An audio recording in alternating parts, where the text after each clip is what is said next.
Pour continuer à embrayer, on part du côté du cinéma et on commence avec Quentin qui nous parlait de l'anniversaire d'une certaine série, c'est la série Thierry Lafronde. Et oui, bonjour Sam, je pense que peu sont les auditeurs qui reconnaissent ce générique.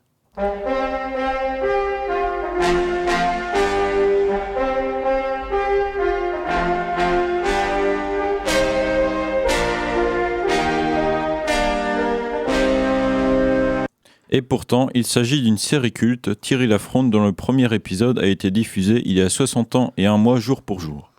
Thierry Lafronde, créé par Jean-Claude Deray et Céline Leger, qui ne sont autres que les parents de l'actrice Zabou Bretman. C'est une série médiévale contant les aventures d'un jeune noble, Thierry de Janville, qui s'oppose et résiste à l'occupation anglaise de la Sologne pendant la guerre de 100 ans. Il quitte sa noblesse de Thierry Lafronde pour vivre dans la forêt avec ses compagnons et résister aux armées anglaises. Une série bien française donc, avec un héros fictif de province qui retrace une histoire qui aurait vraiment pu se dérouler durant la guerre de 100 ans. Pour apporter un peu de chauvinisme à cette chronique, sachez d'ailleurs que durant cette guerre, Poitiers a été la principale ville de France avec Bourges. Pour revenir sur la série, bien avant Netflix et Prime Video, il faut savoir que ce feuilleton télévisé a été réalisé avec un budget assez réduit. Jean-Claude Deray, le réalisateur, avait même avoué qu'il était peu payé et qu'il devait s'organiser pour se loger à plusieurs endroits. Cependant, la série a été diffusée entre 1963 et 1966, le vendredi à 19h30 entre Belle et Sébastien et le JT, sur l'unique chaîne de télévision.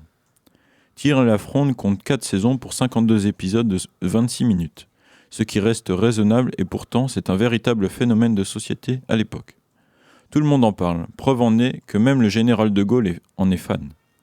Pour Jean-Claude Drouot, qui interprète le personnage de Thierry Lafronde, il a été très compliqué d'obtenir d'autres rôles, même si, à 10 jours de ses 85 ans, il a par exemple récemment participé à la série Polar Park, sortie il y a un mois sur Arte avec Jean-Paul Rouve. Le phénomène Thierry Lafronde donne lieu pour la première fois à des produits dérivés. Et oui, les fameux. Ils rentrent dans le quotidien des Français. Si maintenant il y a des jouets en plastique dans les paquets de céréales, dans les années 60, il s'agissait de petites figurines de plomb à retrouver dans les paquets de café. Chaque personnage avait sa figurine. Le succès fut tel qu'après les disques du générique ont même été mis en vente. Des techniques promotionnelles qui restaient malgré tout moins agressives qu'aujourd'hui. Sous ces airs datés, notamment dus au noir et blanc, la série de Jean-Claude Deray traitait de sujets avant-gardistes.